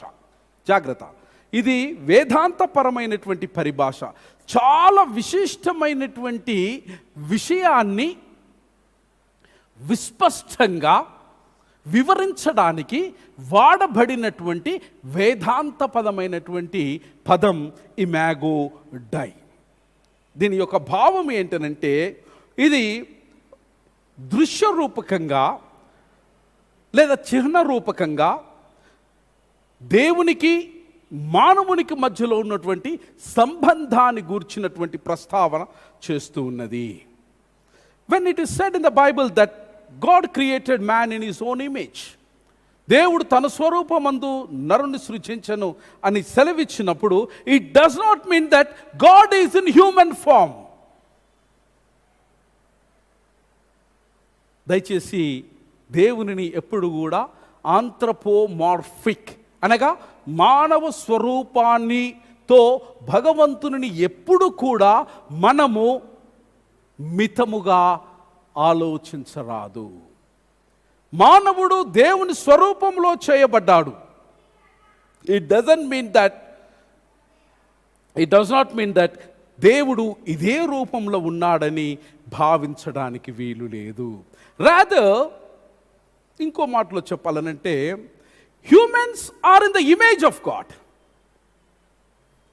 మనము భగవంతుని స్వరూపంలో చేయబడ్డాం, కానీ భగవంతుడు మన స్వరూపంలో ఉండడని చెప్పడానికి వీల్లేదు. He is beyond, something much more beyond then the human beings. The image of God, భగవంతుని యొక్క రూపము ఏదయ్యా అనంటే, it's not that what we see, 2 eyes, 2 hands, 2 చేతులు, 5 వ్రేళ్ళు, తల, కాళ్ళు, పొట్ట, ఇవన్నీ కాదు. దేవుని యొక్క స్వరూపం ఏంటి అని అంటే, it's the image of morality, morals. నైతికత ఆయన స్వరూపము, నైతికత ఆయన స్వభావము. It's the image of spirituality, ఆధ్యాత్మికత ఆయన ఆకారము. It is an image of intellectuality, మంచి చెడులను విచక్షణతో యోచించేటువంటి స్వభావము దేవునిది. ఇవి చాలా ప్రాముఖ్యమైనటువంటి ప్రత్యేకమైనటువంటివి. మిత్రమా, imago dei, image of God అన్నటువంటి ఈ పదానికి ప్రాథమికంగా 2 ప్రాముఖ్యమైనటువంటి విషయాలను తప్పనిసరిగా నీవు అర్థం చేసుకుంటే దేవునిని అర్థం చేసుకుంటావు. నీ జీవితం యొక్క పరమార్థము ఈ ఒక్క పదములో దాగి ఉన్నదని నేను మీకు జ్ఞాపకం చేస్తున్నాను. ఎందుకు మనము భూమి మీద దేవుడు తన స్వరూపమందు నిన్ను నన్ను సృష్టించినాడు అనంటే, ఈ ఒక్క పదములో ఉన్నటువంటి పరమార్థాన్ని మనం అర్థం చేసుకోవాలి. ఇమాగో డై అన్నటువంటి పదం యొక్క భావం ఏంటంటే, God's own self actualization through human kind. God's own self actualization for the human kind. దీనిని అక్షరార్థంగా సరి అయినటువంటి టెక్నికల్ టర్మినాలజీ తెలుగు పదకోశములో లేదా తెలుగు పద నిబంధనలో లేదా తెలుగు నిఘంటువులోనే లేదు. అయితే దీనిని అక్షరార్థంగా నేను అనువదించి దీనికి ఇచ్చినటువంటిది ఏంటంటే స్వీయ వాస్తవికత. I would like to have your attention. Why human beings are made in the image of God anante to attain the self-actualization. To attain the self-actualization. ఈ self-actualization అనేటువంటి ఈ పదాన్ని తొలిసారిగా మానసిక శాస్త్రంలో కుర్ట్ గోల్డ్స్టెన్ అనేవాడు ఈ పదాన్ని పరిచయం చేసినాడు మానవలోకానికి. ఈ పదాన్ని పరిచయం చేసినప్పుడు అతని యొక్క భావం ఏంటి అనంటే, మనిషి యొక్క వ్యక్తిగతీకరణ లేదా మనిషిలో నిక్షిప్తమై ఉన్నటువంటి అద్వితీయ ఆవిష్కరణ. జాగ్రత్త గమనించాలి. When we say the self actualization, స్వీయ వాస్తవికతను అని మనం మాట్లాడుతున్నప్పుడు దాని భావం ఏంటంటే, దేవుడు తన స్వరూపములో సెల్ఫ్ యాక్చువలైజేషన్ కొరకు మానవుని సృష్టించినాడు అన్నప్పుడు, దేవుడు మానవుని వ్యక్తిగతీకరణ కొరకు, లేదా దేవుడు మానవుని అద్వితీయ ఆవిష్కరణ కొరకు దేవుడు మానవుని అంకురార్పణ చేసినాడని మనం మర్చిపోకూడదు. దీనిని ఈ సైకాలజిస్ట్ ఏమంటాడనంటే, మనిషి ఎప్పుడు కూడా వ్యక్తితో పాటు తన చుట్టూ ఉన్నటువంటి పరిసరాలను సహితము పరిగణలోనికి తీసుకుంటే ఆయన సంపూర్ణమైనటువంటి దేవునితో పోల్చబడతాడు అని అంటాడు. మిత్రమా, ఇంకొద్ది విషయాలు నేను మీతో మాట్లాడతాను. ఈ సెల్ఫ్ యాక్చువలైజేషన్ అనేటువంటి దాన్ని తిరిగి చరిత్రలో మరి మానసిక విజ్ఞాన శాస్త్రంలో దీనిని గురించి మాస్లోవ్ అబ్రహాం అనేటువంటి వాడు చాలా చక్కగా దీనిని అభివర్ణించినాడు. ఏమన్నాడంటే, what a man can be he must be. I unquote he statement. This is self actualisation. What a man can be he must be. మానవుడు ఏమై ఉండగలుగుతాడో అతడు అది ఉండి తీరాలి. అంటే ఈ రోజున నీవు నేను ఉన్నటువంటిది ఉండగలిగినటువంటి స్థితికి మనము ఒకవేళ చేరుకోకపోతే, ఆ చేరుకోగలిగినటువంటి గతిని పెంచి నీ గమ్యాన్ని నువ్వు చేరుకున్న నాడు you will become self-actualization. That is the image of God. That is the image of God. దీనిని భారతీయ ఇతిహాసంలో సంస్కృతంలో చక్కగా అభివర్ణించబడ్డది. బహుశా సమాంతరమైన పదమని నేను ఈ పదాన్ని నేను మీ ముందు ప్రస్తావిస్తున్నాను. భారతీయ ఇతిహాసంలో దీనిని ఏమంటారనంటే స్థితప్రజ్ఞత. స్థితప్రజ్ఞత, that is a Sanskrit word. స్థితప్రజ్ఞత కొరకు దేవుడు నిన్ను తన స్వరూపమందు నిర్మించినాడు. మిత్రమా, యేసుక్రీస్తు ప్రభుల వారు మానవుడు పడిపోయిన తర్వాత స్థితప్రజ్ఞతకు చేరుకోలేమని అనుకున్న మానవ జాతికి యేసుక్రీస్తు ప్రభుల వారు 3.5 సంవత్సరాలు 33.5 సంవత్సరాలు భూమి మీద జీవించి ఆయన ఆ సెల్ఫ్ యాక్చువలైజేషన్, భగవంతుని యొక్క స్వరూపాన్ని ఆయన సంతరించుకున్నాడు. Praise the Lord, praise the Lord. అనరా మీరు? ఇంట్లో కూర్చున్న వాళ్ళు కూడా అనొచ్చండి, ప్రైజ్ ద లార్డ్, హల్లెలూయా, హల్లెలూయా.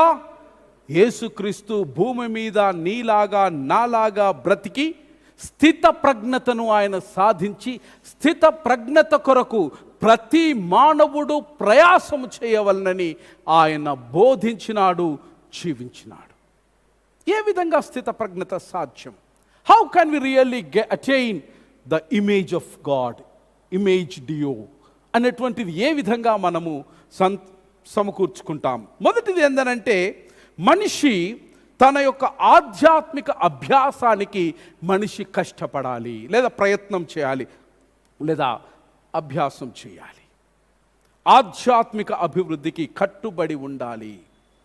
ఆధ్యాత్మికతకు మానవుడు కట్టుబడి ఉండాలి. ఇది యేసు ప్రభుల వారు అభ్యసించినటువంటి తొలి సూత్రము. రెండవది ఏంటంటే, you should have an intimated relationship with God. దేవునితో విడదీయరానటువంటి బంధము, అనుబంధము కలిగి ఉండని వాడు భగవంతుని స్వరూపాన్ని సంతరించుకోలేడు. No compromise, no compromise. My dear friends, let us make an introspection of ourselves. How is our life of faith? విశ్వాస జీవితం మనది ఏ విధంగా ఉంది? According to the context and the challenges, are we really compromising with the faith, values and the ethics? ఈ ఒక్కసారికి ఇడిసబెట్టు దేవా, ఇక ఏదో చూసి చూడనట్టు వెళ్ళిపో, ద రెస్ట్ మళ్ళీ రేపటి నుంచి నేను నీకు దగ్గరగా ఉంటాను. Jesus didn't do that. Even for an iota, Jesus was absolutely depending on divine. That is the image of God. Depending on divine is an image of God. Third one, Jesus has found the healing component in divine. తనకంటే అత్యున్నతమైనటువంటి ఆ భగవంతుని యొక్క స్వరూపము ద్వారా, ఆ భగవంతుని యొక్క స్వరూపములో యేసుక్రీస్తు ప్రభుల వారు స్వస్థతను ఆయన కనుగొనగలిగినాడు. And Jesus has found the comfort. ఆదరణ కనుక్కున్నాడు. Jesus has found the restoration. పునర్జీవం కనుక్కున్నాడు. Jesus has found the inspiration. ఉత్సాహాన్ని, ఉత్తేజాన్ని, ఉత్ప్రేరణను తనకంటే అత్యున్నతమైనటువంటి ఆ పరమేశ్వరుడు అయిన యేసుక్రీస్తు లేదా యెహోవా దేవుడు లేదా త్రిత్వం నుంచి ఆయన తీసుకున్నాడు. మిత్రమా, Jesus has found guidance through his connection with the higher self. ఈ corona కాంటెక్స్ట్లో if we really relate ourselves with our own image, who is in the higher self, probably we find meaning of the context. Are we really finding the healing? Healing not necessarily mean that you should be healed physically. It can be also emotionally. And are we finding the comfort? Are we getting the restoration? And next one Jesus has done is he has learned to surrender and trust the source which he was guiding. రెండవది imago dei. మొదటిది self actualization. రెండవది ఏంటంటే God's care for human kind. This is another promise by God. You are made in the image of God. It means, it assures ఒక బలమైనటువంటి భరోసా. భగవంతుడు మానవుని తన స్వరూపమందు ఎందుకు చేసినాడయ్యా అనంటే because God cares for you. This is the meaning. దేవుడు తన స్వరూపములో నిన్ను ఎందుకు చేసినాడనంటే దేవుడు నిన్ను ఈ విశ్వములో, ఈ భూమి మీద అనాథగా విడిచిపెట్టి ఉండడానికి కాదు మిత్రమా. కరోనాతో కలవరపడుతున్నావా? కరోనా వల్ల ఒకవేళ మన బంధుమిత్రులను ఎవరైనా కోల్పోయినామా? కరోనా మనకు కన్నీటికి కారణమవుతున్నదా? చెప్పనటువంటి వర్ణనాతీతమైనటువంటి వేదనకు, వ్యధకు లోనవుతున్నావా? అయితే నీవు నేను దేవుని స్వరూపంలో చేయబడ్డామని ఈ రోజున భగవంతుడు మనకు భరోసానిస్తున్నాడు. ఎందుకు చేయబడ్డాడు అనంటే భూమి మీదున్న నువ్వు భగవంతుని యొక్క బాహువులో భద్రంగా ఉన్నావు. పరమందు చేరిన దేవుని యొక్క బాహువులో బలంగా భద్రపరచబడ్డావు. ఈ భరోసా కలిగించడానికి దేవుడు ఇట్టి గొప్ప స్వరూపాన్ని మనకు అనుగ్రహించినాడు.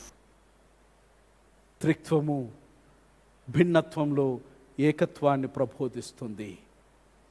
త్రిత్వము భగవంతుని ఏక కార్యం కొరకు మనల్ని ప్రేరేపిస్తుంది. వైషమ్యాలు సహజమైనటువంటి స్వభావాలు, విమతములు సహజమైనటువంటి అనుభవాలు. అయితే వాటన్నిటిలో ఏకత్వము కలిగినటువంటి దేవుడు అందించేటువంటి మహా గొప్ప సందేశం ఏంటంటే మీరు, నేను భగవంతుని ప్రేమను భూమి మీద విస్తరింప చేయడానికి దేవుని యొక్క స్వరూపాన్ని సంతరించుకున్నాం. మొదటి సత్యం, దేవుని యొక్క స్వరూపము నిన్ను స్థిత ప్రజ్ఞతకు, అత్యున్నతమైనటువంటి మానసిక శారీరకమైనటువంటి స్థితికి తీసుకుని వెళ్ళడానికి దేవుని స్వరూపంలో మనం చేయబడ్డాం. మూడవది త్రిత్వము, వారి మధ్యలో ఉన్నటువంటి ఆ ప్రేమతో పాటు సంరక్షణ. ఆ సంరక్షణ దేవుడు మనకు ఇచ్చిన విధంగా మనము సంరక్షణను మన తోటి వారికి, మన సహ సృష్టికి అందింపబద్ధులమై ఉన్నాం. అప్పుడే ఈ యొక్క స్వరూపానికి సార్థకత, ఈ యొక్క జన్మకు ఒక అర్థము. మన జీవితానికి ఒక పరమార్థము. అలాంటి పారమార్థికమైనటువంటి జీవితాన్ని జీవించడానికి త్రియేక దేవుడు మనకు సహాయం చేయనుగాక. ఆమెన్.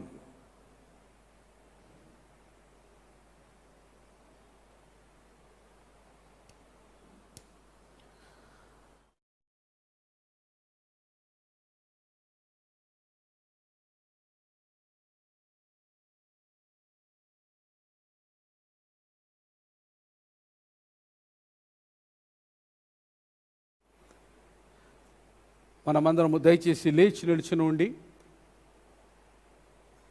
ఆరాధన క్రమ పుస్తకంలో నుంచి 24వ పుటలో ఉన్నటువంటి అపోస్తలుల విశ్వాస సూత్రం చెప్పడం ద్వారా మన విశ్వాసాన్ని మరొకసారి బలపరుచుకుందాము. పరలోక భూలోకముల సృష్టికర్తయగు సర్వశక్తి అలా తండ్రి అయిన దేవుని నమ్ముచున్నాను. ఆయన ద్వితీయ కుమారుడును మన ప్రభు అయిన యేసుక్రీస్తును నమ్ముచున్నాను. ఆయన పరిశుద్ధాత్మ వలన కన్యయగు మరియ గర్భమున ధరింపబడి ఆమెకు పుట్టెను. పొంతి పిలాతు కాలమందు బాధపడి సిలువ వేయబడి చనిపోయి పాతి పెట్టబడి అదృశ్య లోకంలోనికి దిగను. 3వ దినమున చనిపోయిన వారిలో నుండి తిరిగి లేచి పరలోకమునకెక్కి సర్వశక్తి గల తండ్రి అయిన దేవుని కుడి చేతి వైపున కూర్చుండి ఉన్నాడు. సజీవులకును మృతులకును తీర్పు తీర్చుటకు అక్క నుండి ఆయన వచ్చును. పరిశుద్ధాత్మ నమ్ముచున్నాను. పరిశుద్ధ సార్వత్రిక సంఘమును, పరిశుద్ధుల సహవాసమును, పాప క్షమాపణను, శరీర పునరుత్థానమును, నిత్య జీవం నమ్ముచున్నాను. ఆమెన్. దయచేసి కూర్చుండండి. దయచేసి ప్రకటనలు గమనించండి.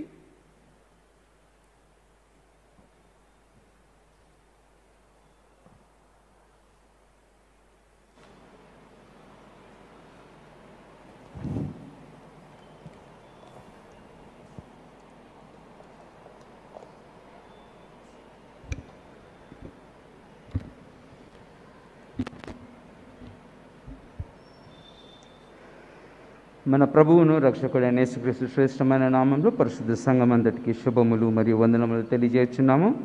మరియు ఈనాటి ఆన్లైన్ ఆరాధనను వీక్షిస్తున్న అందరికీ ప్రేమపూర్వక అభినందనలు తెలియజేస్తున్నాము.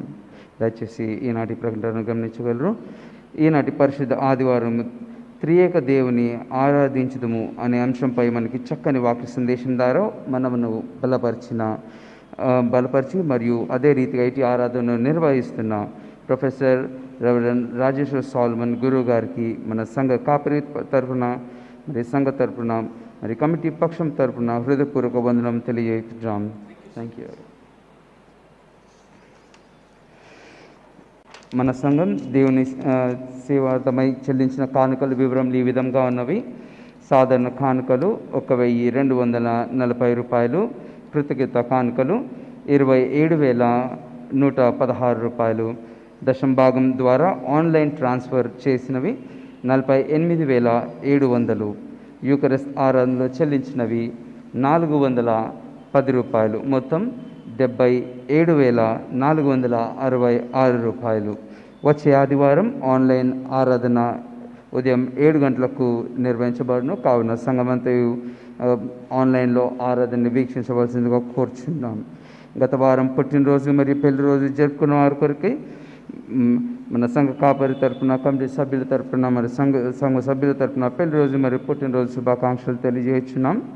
మన సంఘంలో అనారోగ్యంగా ఉన్న వారి కొరకే మీ అనుదిన ప్రార్థనలో గుర్తుంచుకోగలరని మనవి చేస్తున్నాం.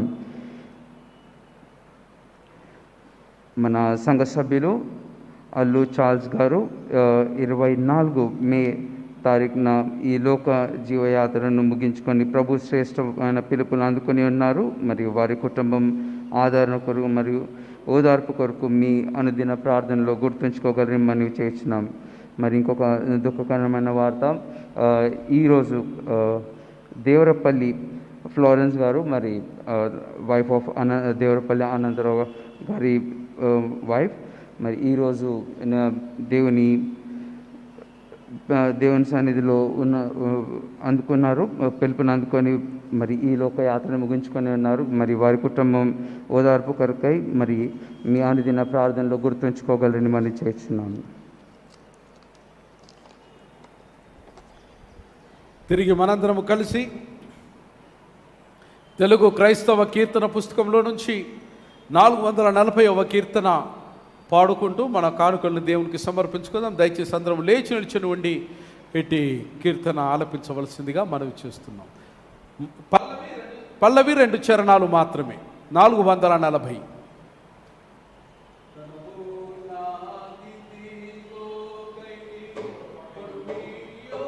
ప్రభువాని పనికి 441. Okay, there is slight change. 441 పల్లవి 3 చరణాలు. నావన్నీ నన్నెప్పుడు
దేవుని యందు ప్రేమైన వారలారా, దేవుడు చేసినటువంటి అపారమైనటువంటి కృపలను జ్ఞాపకం చేసుకుని దేవుని యొక్క సేవకులు సేవకురాండ్లు తమ యొక్క కష్టార్జితములో నుంచి దేవునికి సంతోషంగా సమర్పించి దేవుని మహిమపరిచి భావి జీవితంలో భగవంతుని యొక్క అనుగ్రహం కొరకు మరి అర్థిస్తూ దేవుని సన్నిధానంలో సమర్పించినటువంటి కానుకల్ని బట్టి దేవునికి వందనాలు తెలియచేస్తున్నాం. డాక్టర్ పి రాజారావు గారు, వారి కుటుంబం మరి దేవుడు చేసిన మేలను వారు జ్ఞాపకం చేసుకుని దేవునికి ప్రత్యేకమైనటువంటి స్థితిలో వారు దేవునికి కానుకల్ని సమర్పిస్తున్నారు. పి నీల్ మోజస్ గారు, వారి కుటుంబం కూడా దేవుని యొక్క అపారమైనటువంటి అనుగ్రహాన్ని వారు జ్ఞాపకం చేసుకుని దేవునికి వందనాలు తెలియచేస్తున్నారు. చంద్రమ్మ గారు మరి గత కాలంలో COVID-19 నుంచి దేవుడు వారికి విడుదల విమోచన అనుగ్రహించినాడని విశ్వసించి రానున్నటువంటి దినంలో మంచి ఆరోగ్యము ఆయుష్ ప్రసాదించాలని వారు దేవునికి ప్రత్యేకమైన కానుకల్ని సమర్పిస్తున్నారు. 13 సంవత్సరాల పరిణయానంతరం పరిశుద్ధమైనటువంటి దాంపత్యంలో దేవుని యొక్క కృపను చవిచూసి రానున్నటువంటి సంవత్సరాల్లో సైతం దేవుని యొక్క అనుబంధాన్ని ఈ దాంపత్యంలో దేవుని యొక్క దీవెన కొరకు కాంక్షిస్తూ వేలుపుల ప్రేమలత గారు, కనకరాజు గారు దేవుని సన్నిధానంలో ప్రత్యేకమైన కానుకల్ని వారు సమర్పిస్తూ ఉన్నారు.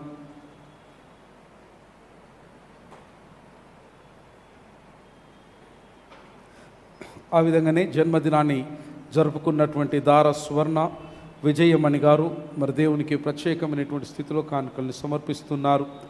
మరి వివాహ వార్షికోత్సవాన్ని జ్ఞాపకం చేసుకున్నటువంటి దార శామ్యుయల్ గారు, స్వర్ణ విజయ గారు మరి దేవునికి ప్రత్యేకమైనటువంటి స్థితిలో దేవునికి కానుకల్ని సమర్పిస్తున్నారు. 10వ భాగము మరి వారు దేవుని యొక్క సన్నిధానంలో మరి సమర్పించి తమ యొక్క విశ్వసనీయతను వారు దేవుని సన్నిధానంలో అగుపరుస్తూ ఉన్నారు. ఆ విధంగానే 10వ భాగము పి స్టెఫెన్ ఏఏ చార్లెస్ గారు, అనంతరం పి స్టెఫెన్ స్విఫ్ట్ గారు వారు కూడా దేవుని సన్నిధానంలో గొప్ప 10వ భాగాన్ని వారు దేవునికి సమర్పిస్తున్నారు. పి స్టెఫెన్ స్విఫ్ట్ గారు మరి ఒక దశమ భాగాన్ని దేవుని సన్నిధానంలో వారు సమర్పిస్తున్నారు. దేవుడు ఇటు సామాన్యమైన కానుకల్ని, ప్రత్యేకమైనటువంటి కానుకల్ని దేవుడు దయతో అంగీకరించాలని ప్రార్థన చేస్తాం. మరి ప్రార్థించుదాము.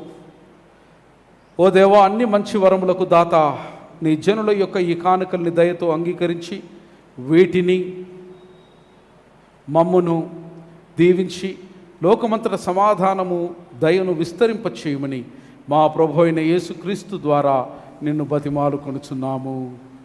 ఆమెన్. పరలోకమందున మా తండ్రి, మీ నామం పరిశుద్ధపరచబడునుగాక, నీ రాజ్యము వచ్చునుగాక, నీ చిత్తం పరలోకమందు నెరవేర్చున్నట్టు భూమి యందు నెరవేరునుగాక.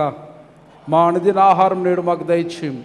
మా ఎడల అపరాధములు చేసిన వారిని మేము క్షమించి ఉన్న ప్రకారం మా అపరాధములను క్షమించుము. మమ్మల్ని శోధనలోనికి తేక దుష్టుని తప్పించుము. ఎందుకనగా రాజ్యము, శక్తి, మహిమ నిరంతరం నీవే ఉన్నవి స్వామి. మన ప్రభు అయిన యేసుక్రీస్తు కృప, తండ్రి అయిన దేవుని యొక్క ప్రేమ, పరిశుద్ధాత్మ దేవుని యొక్క అన్యోన్య సహవాసం ఇప్పుడు ఎల్లప్పుడు సదాకాలం ప్రత్యక్షంగా ఇటు ఆరాధనలో పాలు పొందినటువంటి మీకును, పరోక్షంగా అంతర్జాల సహాయముతో సప్త ఖండాలలో వీక్షిస్తున్నటువంటి విశ్వాస సమాజం అంతటికి తోడు నీడయుండునుగాక. ఆమెన్.